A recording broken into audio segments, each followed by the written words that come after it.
Hello.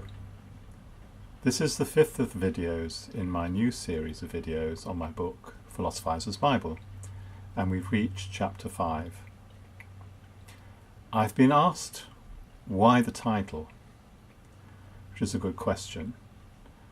The Bible is quite a long book, and my book is actually very short. It's less than 40,000 words. Although, if I do read the entire book out, and that I still haven't decided whether that's going to happen or not, it would take over 3 months, another 29 videos to go or something like that. So, well, I mean, you could say it was slightly ironic calling it a Bible. On the other hand, you could say, well, you know, there's the Macintosh Bible. You know, it's a kind of a term that's used. It expresses. This book is about what it is to be a philosophizer, and if you grasp the contents of this book, if you read it and you get it, that's the most important thing, getting it, then you're on your way to being a philosophizer, basically.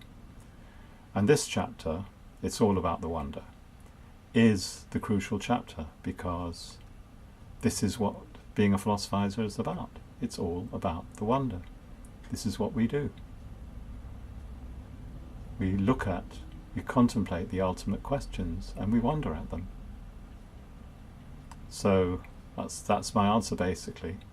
I mean, I did think of, well, maybe this could be part of a series, you know, like books of the Bible. So this could be like the first book, and then there could be the Book of Gorgias and the Book of Diogenes, etc. But that's just, you know, kind of fantasy, you know, the sort of thing an author does. You know, you just imagine things that you might do. Or it could be the last thing I ever write. That's also very possible, because I have other interests. And I could just devote myself to photography or something. So, you know, who knows? Anyway, I better just start reading and see what happens.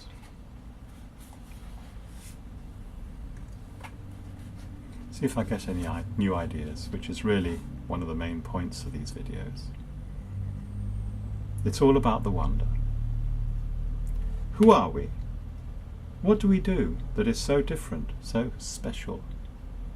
I'm talking about the tribe of philosophizers, the philosophizers of yore, as well as those who are yet to come, as well as the many who are still in hiding, still cowering in the woodwork, too scared or even ashamed to admit what they are, even to themselves. Or maybe who are still not even genuinely sure of what they are. You could be a philosophizer and not even know. Then, of course, there is myself, their supposed representative, their unelected spokesman, haha. You'd be surprised. There's actually no puzzle about what we are. We philosophizers are easy to figure out, transparent even. There's only one thing we're after. Everything else can go hang so far as we're concerned. All the things that you think are so important, they don't move us at all. You philosophers, for example, are so entangled in your debates and disagreements, that's all you ever see. Who said what to whom, who holds this theory, who holds that theory. There's only thing we care about, the wonder. It's all about the wonder. What we do is not so difficult.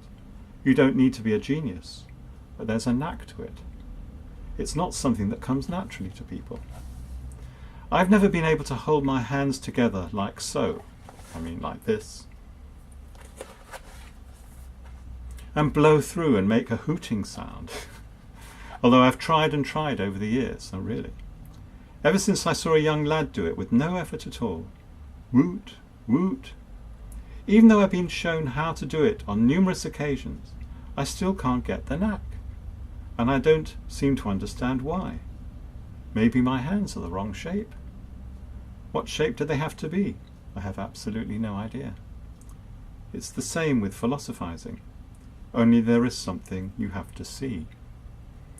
Seeing it, seeing that something, is the thing that requires the knack. You can be told 1,000 times where to look, and you won't see it. You can follow the prescribed route, taking note of each road sign along the way, and stare all around, and you still won't see it. Then one day you could be making yourself a cup of coffee or travelling on the bus, and then suddenly it's right there in front of you. Wow! An epiphany. Nothing changed, nothing happened, and yet at the same time everything changed. The whole world. Quote, it is as if previously everything was up and now everything is down, as I once wrote. That was in the Metaphysics of Meaning, Chapter 1, my doctoral thesis, 1982. Everything is down. The movie set facade is down. The world you once believed in is gone forever. Cardboard and tinsel blown away. Kansas has gone bye-bye. It's a Matrix reference. For the first time you grasp the possibility of nothing. If Heidegger had only stopped at that point instead of going through all his tiresome phenomenological rigmarole, he could have been a philosophizer. I hope by the end of this book you will have at least caught a glimpse of what I am talking about. Or maybe you have seen it, you know. So strong is the desire to see that something, to experience the I know not what beyond the mundane world, to keep it in view, that human beings have gone to incredible lengths. Ascetics, hermits, fakirs, staring at the sun until you go permanently blind, or holding your arm up until the joints permanently freeze. It seems revolting to those who have never seen, but those who have, they understand, kind of anyway. It's something I've thought about. What would I give? What piece of my body would I sacrifice? And that's as far as my thought takes me. Shudder. But maybe I'm fortunate. I see it all the time. I can't stop seeing it. Sometimes I wish I could. The mystical tradition is well documented, but this isn't anything to do with mysticism or its esoteric doctrines. Mystics claim knowledge of a special kind, and they believe they have developed certain practices that will reliably lead and initiate to that knowledge. Whereas philosophizers are skeptical about there being anything to know in that kind of a way, or anything that our normal methods of finding things out can't reach. It would be closer to the truth to say that what we see or what we glimpse is a wall, a limit, a stop sign, a cosmic stop sign, here but no further. A metaphysical wall. That's another term that I used in my doctoral thesis, so these ideas in a way go way, way back. That's why philosophizers don't have much use for reason or logic, as these are understood in the philosophical tradition. We don't ratiocinate. There's simply no point. In our day-to-day practice, we look, we see, and we describe what we see in as simple terms as possible. Don't use a long word when 2 or 3 short words will do. That is our motto. As a philosophizer, I'm just not interested in human knowledge or its scope and limits. How parochial. That's a reference to Russell. And also a bit of a bore, really. Admit it, you philosophers. No, I'm making myself better. I am adjusting my mental attitude. To aid me in my never-ending quest for self-improvement, I look at, consider, many of the same problems and questions that philosophers have looked at, but my purpose is different. I know, in advance, that these problems can't be solved. The questions can't be answered. They're more like exercises, like weightlifting for the bodybuilder. By doing these trials and mental exercises, you will learn to see more. You will begin to feel your ever-increasing connection with reality, while at the same time achieving a certain distance from the trials and tribulations of the mundane world. That is what the ancient skeptics taught. It's all familiar stuff, nothing arcane. A mental adjustment, nothing more, as I said. An adjustment to the way you see the world. As every schoolboy knows, philosophy, according to Plato and Aristotle, begins with wonder. Philosophizing ends with it. That is its sole purpose, to enlarge, stimulate, satisfy the capacity for wonder. Plato and Aristotle saw wonder as a spur to knowledge, asking the big questions and then going about answering them. But what they mean is more like mundane curiosity. Of course we human beings are curious. That's how we got to the moon. That's how we discovered the Higgs Boson.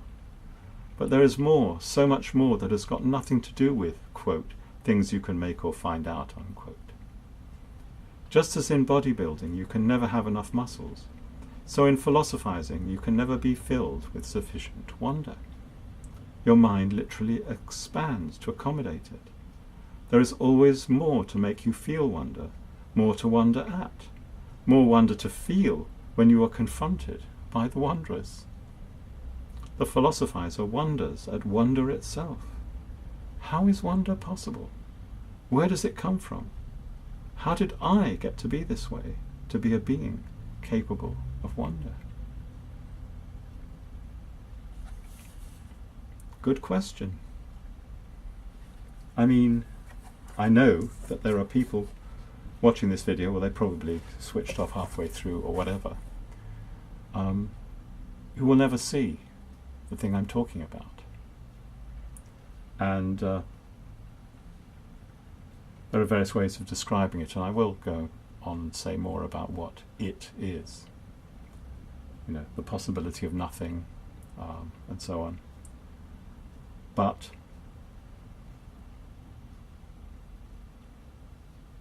as I said, you can never be sure you're not going to see it. As I said, you could be making a cup of coffee or travelling on the bus or whatever. You will suddenly get the point.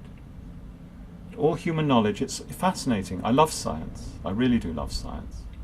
And fascinated by the Large Hadron Collider and the experiments going on there and so on. Uncovering the basic structure of the universe, etc. But these are all mundane questions. And most of the questions that philosophers seem to wrangle about are mundane questions. Questions of logical analysis. We philosophizers are totally focused on ultimate questions. Questions that seemingly cannot have an answer. And we just stare and stare at them. We wonder at them.